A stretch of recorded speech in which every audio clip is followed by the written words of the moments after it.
What's up les amis, c'est Nico pour Rêveur Lucide. Aujourd'hui on va parler d'un sujet pas des plus importants mais quand même, puisqu'en fait on va parler de que faire une fois qu'on est lucide. Et c'est vrai bien sûr.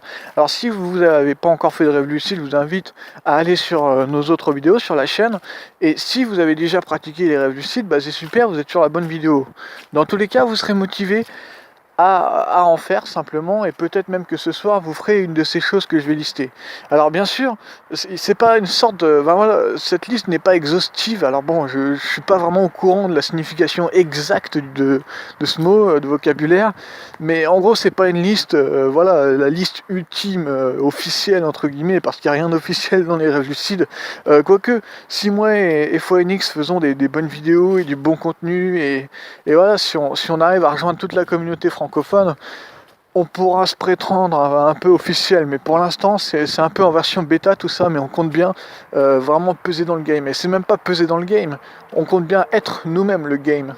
Donc du coup, que faire une fois qu'on est lucide? Parce qu'on a cette tendance, nous, à faire n'importe quoi en fait. Une fois qu'on est lucide, on commence à faire jaillir tout et n'importe quoi, tous les trucs qu'on aimerait faire jaillir dans la réalité, et ça peut être n'importe quoi, ça peut être des voitures, changer l'environnement, mettre des skateparks. C'est bizarre, je parle beaucoup de skateparks, ça peut révéler quelque chose sur moi, tiens. Et voilà, des femmes asiatiques, enfin ça, peu importe, oubliez.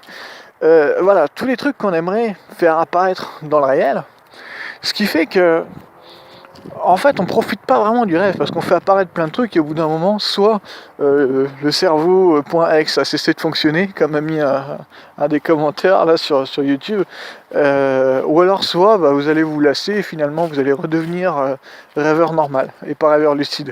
Rêveur pas lucide, rêveur bourré. Oh là là, bon j'arrête.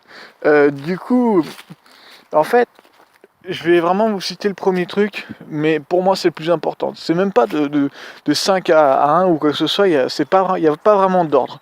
Mais un truc qui est vraiment cool et voilà, c'est indescriptible, c'est voler. Alors, je sais que ça peut paraître waouh, mais ça peut paraître aussi bidon, se dire oui, mais tu voles, mais c'est pas vraiment des bons effets et tout, mais c'est sûr que si t'es lucide, tu t'en souviendras si t'as volé. Franchement, peu importe que tu fasses des techniques pour te souvenir des rêves ou pas, mais si t'as volé pendant ton rêve lucide, tu t'en souviendras, je te le garantis. La sensation elle est juste énorme. Alors je sais pas si c'est inscrit dans nos gènes ou si on a été des poules avant, enfin j'en sais rien, parce que voilà, il y a des tonnes de théories sur l'apparition de l'homme, etc., sur la planète, mais voilà, on n'était pas là pour le voir, bien sûr, et peu importe sur quoi on s'appuie, on n'était pas là pour le voir. Donc peut-être qu'on était des oiseaux dans des anciennes vies, et peut-être que notre mémoire génétique a inscrite ces capacités dans notre cerveau primaire, donc reptilien si je me souviens. Mais du coup ce serait pas reptilien, ce serait cerveau volatile. Bon, peu importe. Mais voler c'est vraiment le truc le plus énorme. Et un petit tips pour voler, vous levez les bras et là vous êtes déjà en l'air. Ou alors vous sautez et vous sautez à l'infini en fait. C'est comme si vous tombiez en l'air, mais peu importe. Levez les bras ou sautez, c'est mon petit tips. Nager sous l'eau, alors à l'infini, sans problème. Faire apparaître des décors, construire des trucs un peu comme dans Minecraft, des maisons, faire un petit village, tout ça. Et vous vous rendrez compte que votre inconscient, il a une excellente mémoire en fait. Une excellente mémoire. Voilà, c'est même pas une petite disquette, c'est vraiment un disque dur. Hein. Vraiment, ça je vous le garantis. Parliez à votre inconscient. Alors, ça peut être de deux manières, ça peut être en parlant à un personnage de rêve, en lui posant une question assez personnelle. Par exemple, qu'est-ce que tu penses de moi? Et le machin, enfin le perso quoi, je sais pas, le Sonic ou le mec dans Assassin's Creed, il va sûrement répondre, bah en fait toi t'es étrange, ou voilà, peu importe, mais j'arrête de divaguer.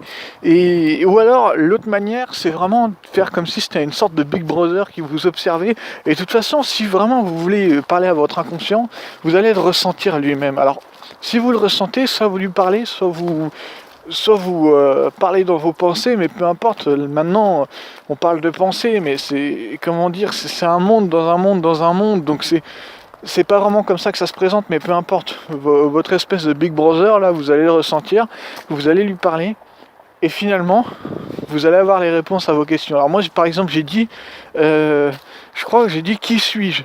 Et il m'a envoyé un écran brouillé, alors soit il va vous répondre en image, soit il va vous répondre en texte.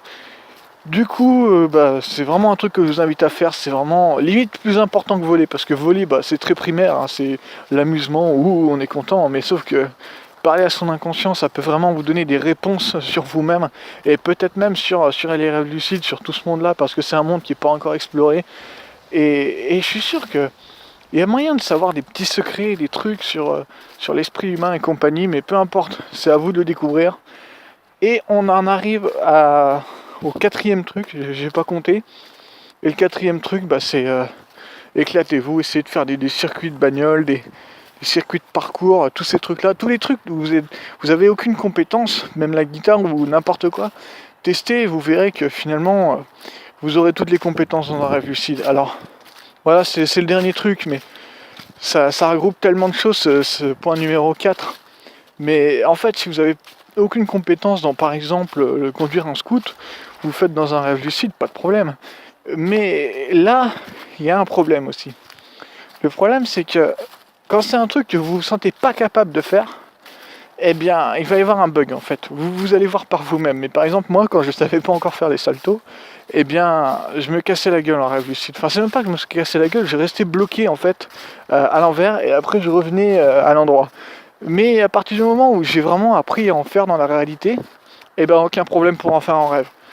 Mais voilà, après, il y a une nuance parce que, par exemple, la trottinette, je suis pas un professionnel, mais je me sens capable de faire des trucs de pro. Et du coup, en rêve, eh ben, j'ai fait des trucs de pro. Bon, j'ai fait des doubles saltos arrière et tout, c'est abusé, mais peu importe. Si vous vous sentez capable, vous pouvez avoir beaucoup de compétences. Plus que dans la réalité, bien sûr. Bon, c'était Nico, j'espère que cette vidéo était claire et que ça vous a donné envie de faire des rêves lucides. Et ben, moi, je vous dis à la revoyure.